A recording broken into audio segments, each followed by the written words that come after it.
Years before a certain astromech waddled across the deserts of Tatooine, and decades before a lonely trash compactor saved a seedling at Pixar, there were Huey, Dewey and Louie. These boxy utilitarian machines didn't just inspire R2-D2 and Wall-E, they provided the blueprint for how we humanize technology on screen. Welcome back to Golden Flicker. I'm Gabe, and today we are venturing into the industrial heart of silent running, a 1972 production that redefined science fiction through resourcefulness and grit. We are going to explore how a $1 million budget created effects that still hold up today, and how a unique father and son collaboration between Douglas and Don Trumbull brought impossible machinery to life, including a pneumatic arm that could actually play a game of pool. Released during the height of the environmental movement, Silent Running presents a future where Earth's nature is extinct, and its last forests drift through the solar system inside geodesic domes attached to space freighters. Bruce Dern delivers a haunting performance as Freeman Lowell, a botanist who treats these plants with a spiritual zeal. When the order comes to destroy the domes for corporate profit, Lowell's dedication turns into a violent rebellion. It is a quiet, melancholic film that captures the isolation of space and the desperation of a man who refuses to let the last green leaf die. Do you remember when you first witnessed the Valley Forge drifting through the rings of Saturn? It's an image that stays with you, and today we're going to look at the practical magic that put it there. The universal experiment and the industrial reality. To understand the specific aesthetic of silent running, one must look at the climate of the film industry in the early 1970s. Following the success of Easy Rider, Universal Studios executive Ned Tannen launched a program that granted 5 young directors $1 million each and total creative control. This initiative gave us George Lucas's American Graffiti, but it also gave a 29-year-old Douglas Trumbull his directorial debut. Trumbull was already established for his work on 2001: A Space Odyssey, but for his own film, he consciously chose to pivot away from the clean, high-tech imagery of the past. Instead of building expensive sets on a soundstage, Trumbull sought out the USS Valley Forge, a decommissioned Essex-class aircraft carrier. Filming took place over 37 days in the ship's cramped, dark, and powerless interiors. As Trumbull noted in later interviews, "You can have all the high-tech processes, but if you haven't a story going for you, it's nothing." This philosophy led to a lived-in industrial realism. The crew used overhead fluorescents and fast lenses to capture the authentic metallic atmosphere of a working freighter. This utilitarian look, where space travel feels more like a blue-collar job than a grand adventure, would later become a standard for the genre, most notably in the design of the Nostromo in Alien.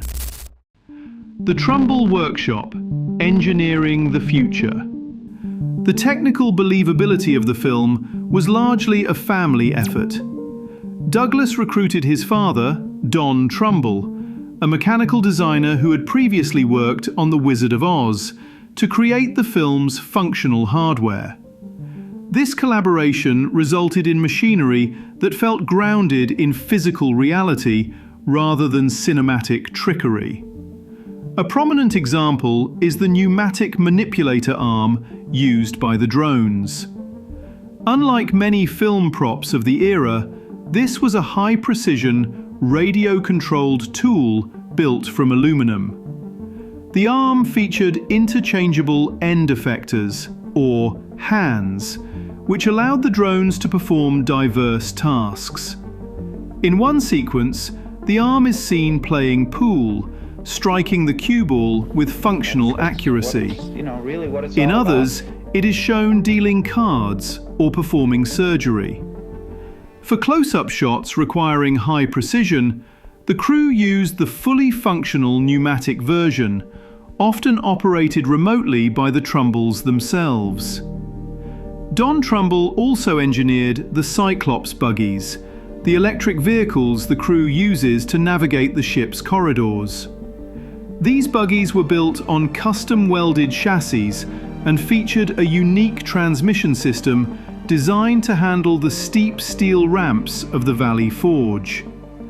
These were not merely visual props, they were functional all-electric prototypes that anticipated the development of modern all-terrain vehicles.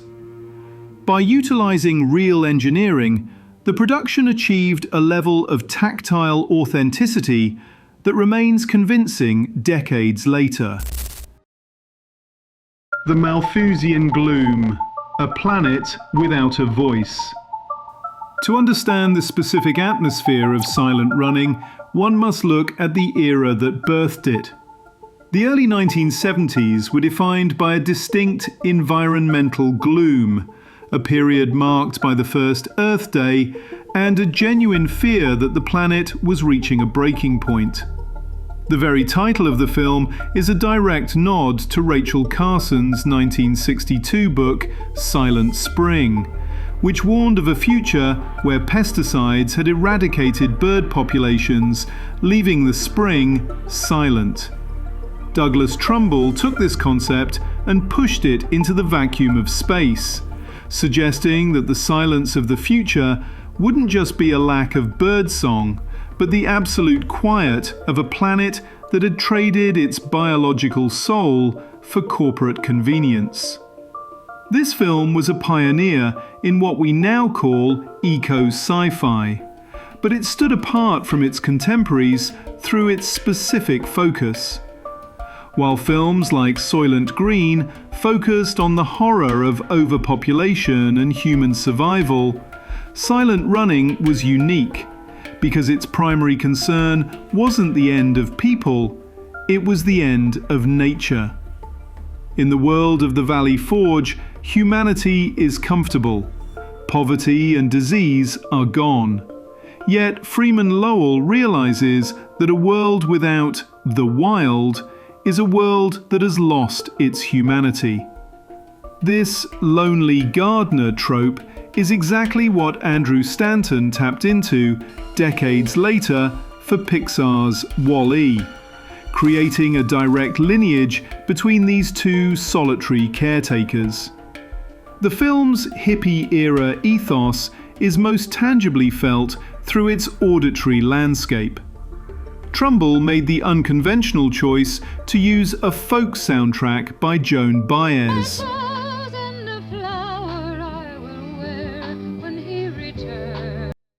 Featuring songs like Rejoice in the Sun. Her earnest, vibrato-heavy vocals provide a sharp, almost jarring contrast to the cold, metallic environment of the space freighter. In 1972, this was a bold creative risk. It tethered the film to the protest culture of the time, making the Valley Forge feel less like a vessel of exploration and more like a floating sanctuary for a lost way of life. There is also a profound historical irony hidden within the film's production logistics. The iconic geodesic domes were constructed using blow-molded acrylic provided by Dow Chemical. At that exact moment in history, Dow was the primary supplier of Napalm B for the Vietnam War, making them a target of intense public scrutiny and protest. By providing the materials to build a museum of nature in a film about environmental preservation, the company engaged in an early form of corporate image management. Trumbull utilized this corporate outreach to his advantage, securing high-quality materials for free. But the result is a fascinating contradiction. The very domes meant to save the Earth's beauty were manufactured by the same hands responsible for some of the era's greatest ecological and human destruction. Souls in the machine, the drones. The emotional core of silent running is found in the three drones, Huey, Dewey, and Louie. Trumbull wanted to avoid the traditional man-in-a-suit appearance, seeking instead a design that felt like a purpose-built tool. To achieve this, the production cast bilateral amputees, performers who had lost their legs, to operate the 20-pound ABS plastic suits. Actors like Mark Persons, Steve Brown, Cheryl Sparks, and Larry Wisenhunt walked on their hands inside the suits.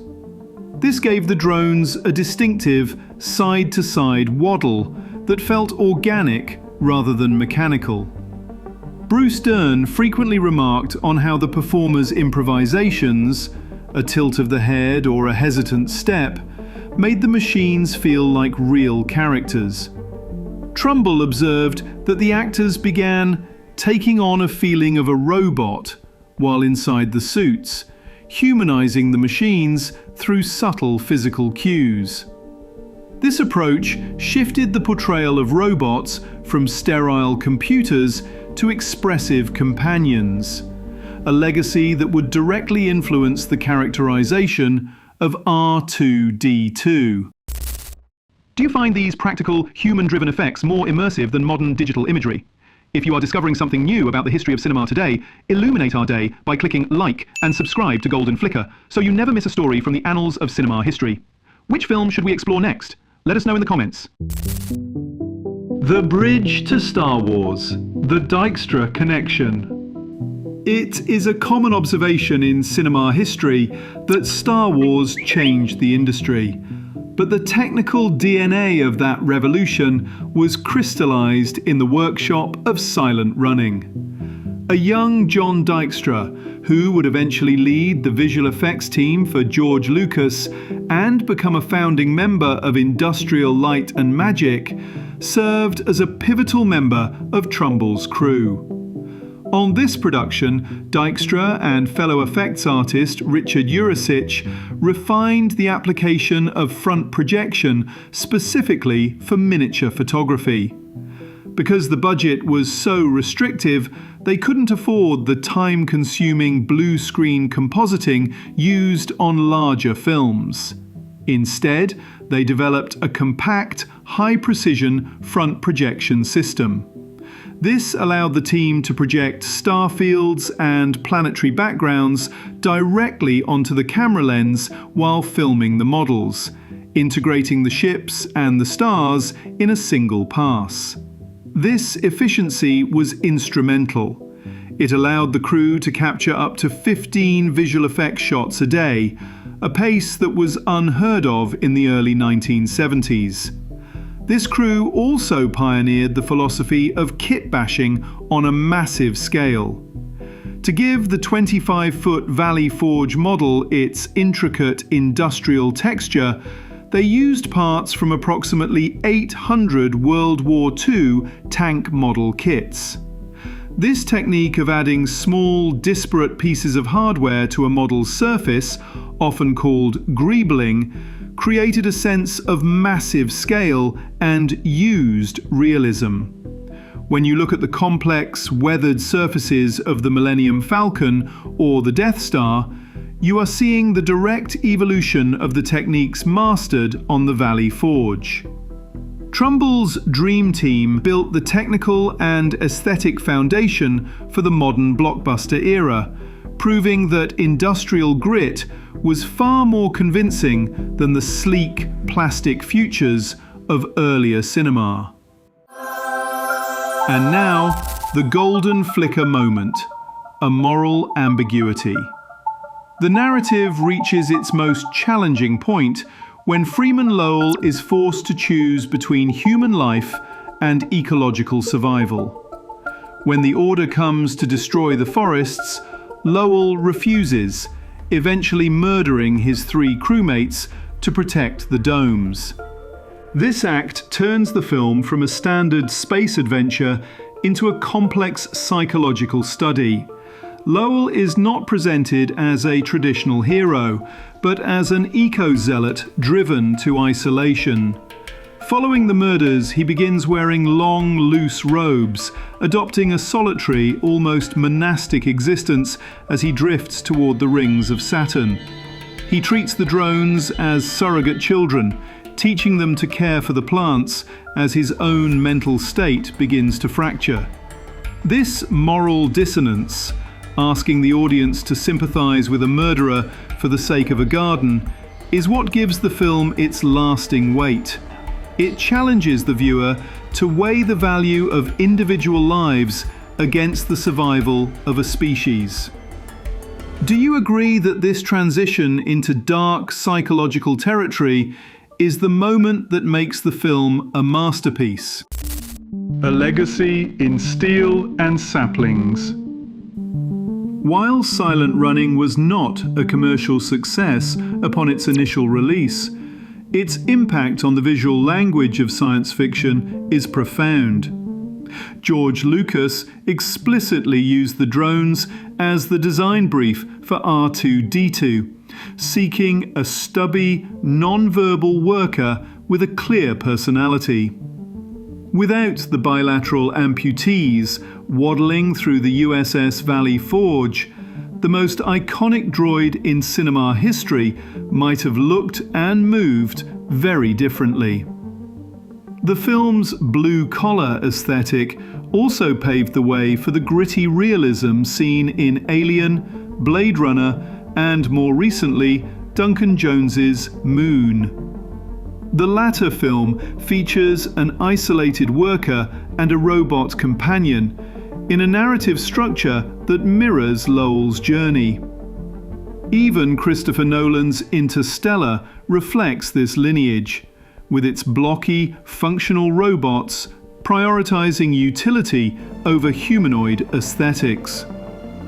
The film's final image remains one of the most haunting in the genre. A single geodesic dome drifting into the deep void, tended by a lone robot with a watering can. It serves as a reminder that even in the absence of humanity, the tools we create might be the only things left to keep the garden alive. The final seedling. Silent Running is a testament to the power of practical ingenuity. By using World War II tank kits, old aircraft carriers, and the mechanical genius of the Trumbull family, Douglas Trumbull created a future that feels tangible and lived in. It is a film that was ahead of its time, anticipating our modern climate anxieties and our deep emotional connection to the machines we build. If you discovered something new today, illuminate our day by clicking like and subscribe to Golden Flicker, so you never miss a story from the annals of cinema history. Which film should we explore next? Let us know in the comments.